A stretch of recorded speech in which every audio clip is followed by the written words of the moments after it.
tous, ravis de vous retrouver aujourd'hui. Waldorado est à Amay sur le site de l'abbaye de la Paix-Dieu. Un lieu qui foisonne d'activités depuis maintenant 8 siècles. L'abbaye est en pleine rénovation et sert de chantier géant pour mettre en avant les métiers du patrimoine. Suivez-moi.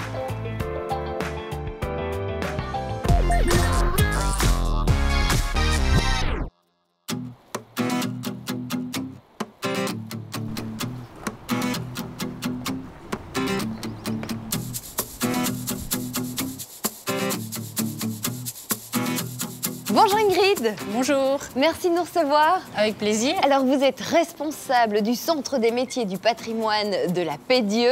C'est un endroit complètement unique en Belgique. Qu'est-ce qu'on y fait au juste sur votre site? Alors c'est très simple, on organise des activités et des formations concernant les métiers du patrimoine, donc c'est-à-dire toutes les techniques qui permettent de restaurer le patrimoine architectural. Donc des techniques un petit peu ancestrales?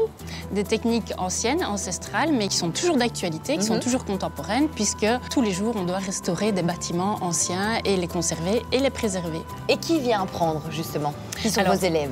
Alors c'est un public très varié, on a autant un public scolaire d'enfants dès 9 ans. Ah oui, si jeune? Oui, tout à fait. Et également un public de professionnels qui est déjà actif dans le secteur de la construction ou du patrimoine et qui vient chez nous chercher un perfectionnement de certaines techniques en particulier. D'accord, donc en fait vous restaurez le bâtiment, mais en plus vous transmettez un savoir-faire oublié un petit peu. C'est ça, des savoir-faire dont on a toujours besoin actuellement et qui sont toujours contemporains, tout à fait. Alors vous avez en plus de tout ça un centre de documentation pour les passionnés et puis aussi pour ceux qui ont envie d'en savoir plus tout simplement. C'est ça, donc notre mission principale c'est organiser les formations et autour de cette organisation gravite toute une série d'outils à disposition du grand public, notamment le centre d'information et de documentation qui est une bibliothèque et on a également une matériothèque qu'on aura l'occasion de visiter tout à l'heure qui est une réserve de tous les matériaux qu'on peut récupérer sur les chantiers de restauration et qui sont des témoins de ces techniques-là qui racontent des histoires, qui mettent en avant les métiers. Comment on fait pour venir chez vous suivre une formation? C'est quoi le type de formation? Comment ça se passe concrètement? Ce sont des formations courtes, donc vraiment spécifiques. On va directement dans le vif du sujet. Chouette. Qui peut aller d'une journée d'information jusqu'à 8-10 jours de formation. Et puis en fonction des opportunités du site, on essaye de développer aussi des chantiers écoles. Donc là, on est sur plusieurs mois de formation. Je pense à l'église abbatiale qu'on a derrière nous, qui a servi de chantier école pendant 8 mois pour restaurer toute la charpente en formation. En termes de chiffres, ça représente quoi le centre des métiers? Alors en termes de chiffres, annuellement, on a plus ou moins 2000 élèves qui viennent participer à ces activités. Et au niveau du public professionnel, on est autour de 1000 participations par an. Ah oui, quand même. Comment est financé tout ce centre? On dépend directement de la compétence patrimoniale en Wallonie. Donc voilà, ce sont des fonds publics. D'accord. Bon, en tout cas, Ingrid, j'ai hâte de découvrir tout ça et même un petit peu de mettre la main à la pâte.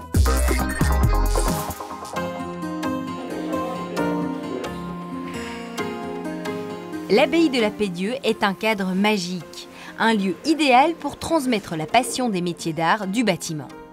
Bonjour Caroline. Bonjour. Vous êtes formatrice en peintre de décor. Qu'est-ce qu'on fait exactement dans cet atelier?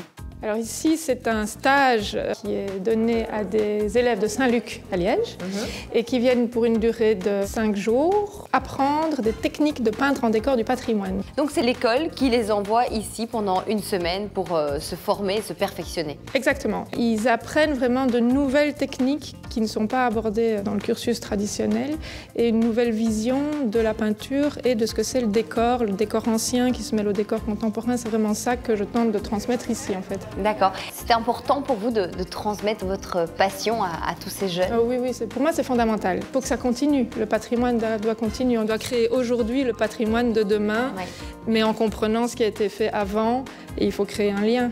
D'accord. Alors moi je suis pas du tout douée, je suis pas artiste pour un sou, mais est-ce que je pourrais quand même essayer un petit quelque chose? Eh bien, Amy, je te présente Inès qui est ici, qui est en train de réaliser un vase.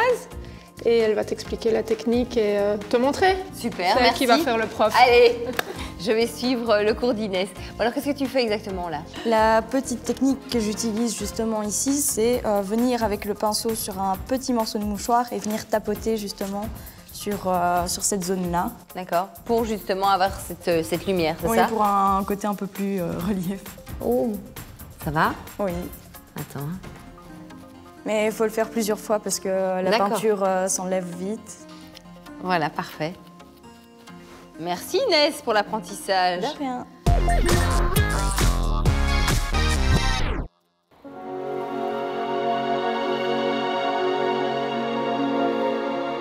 Waldorado est de retour à Amay, on continue notre visite de l'abbaye de la Paix-Dieu. Ingrid, on est maintenant devant l'église de l'abbaye, c'est un lieu symbolique pour vous. Oui, tout à fait. C'est le bâtiment par excellence qui symbolise l'ancienne abbaye cistercienne. L'église était le dernier bâtiment construit pour l'abbaye en 1719. C'est pour ça que vous avez la date qui est reprise sur la girouette. Oui, excellent. Voilà. Donc on est face à un bâtiment qui a 300 ans et qui est en train de reprendre vie puisqu'il est en cours de restauration. Et ce sont les stagiaires qui se sont occupés de cette restauration? Donc ça a été le cas pour la restauration de la charpente. Toute l'année 2017, pendant 9 mois, il y a une équipe de charpentiers qui est venue restaurer l'entièreté de la charpente ancienne. On est sur la pure restauration de la charpente d'époque. Génial. Et alors on a consacré aussi une partie de la toiture, le clocher en l'occurrence, à la pose en ardoise naturelle et au travail des abassons au plomb. Et puis je vois aussi que c'est assez moderne. C'est quoi tous ces petits carrés foncés? Alors on est ici face au collatéral sud qui vient d'être reconstruit de manière contemporaine, intégrant du photovoltaïque.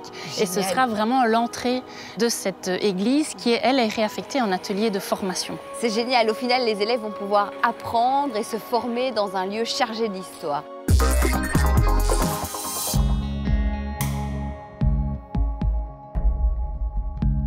De la pierre, du marbre, du fer, pour apprendre aux élèves l'histoire des différents matériaux. Je retrouve maintenant Virginie dans sa matériothèque Explication. Alors, matériothèque, c'est quoi? C'est un petit peu comme une bibliothèque, mais les livres sont remplacés par des matériaux? Oui, des matériaux particuliers, donc des matériaux qui viennent des anciens bâtiments. Vous avez une rampe d'escalier en fer forgé qui date du XVIIIe siècle. Vous avez des pierres taillées. Vous avez également des éléments de torchis. On essaye d'avoir un échantillon de tous ces matériaux qui rentrent dans les anciens bâtiments. Et puis, il y a des pièces aussi qu'on ne peut pas toucher. Voilà, des pièces plus muséologiques, entre guillemets. Si jamais, un jour, on décide de reproduire à l'identique, parce qu'on veut faire une restauration à l'identique de ces éléments, on va trouver les pièces intactes ici. C'est ça. Ça, oui. Alors, pour l'apprentissage, on a d'autres objets qui vont servir de support d'apprentissage. Vous voulez bien montrer? Oui. Alors, ce qui a été demandé ici aux apprentis menuisiers, c'est de décrypter l'élément tel qu'ils le voyaient. Et donc, ils ont reproduit avec du chêne neuf, mais suivant les assemblages traditionnels, le châssis à guillotine. Ce qui est sympa, c'est que les élèves viennent ici apprendre des choses, ils repartent avec des informations qui vont leur servir pour leur futur et pour leur avenir. Tout à fait. Un tout grand merci en tout cas Virginie, on aura appris plein de choses.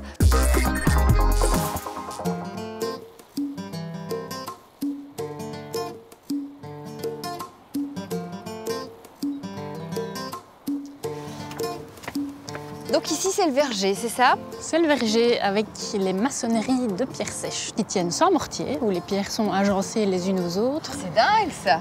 Qu'on retrouve notamment en Belgique, mais un petit peu partout en Europe aussi. Alors une fois que cette rénovation sera terminée, qu'est-ce que vous allez faire? C'est fini pour vous? Non quand même. Ah ben j'espère bien que non. J'espère qu'on va continuer notre mission, bien sûr. Voilà, elle est belle. Voilà, on doit continuer à toucher les jeunes. Je pense que c'est une mission qui peut se poursuivre à l'infini.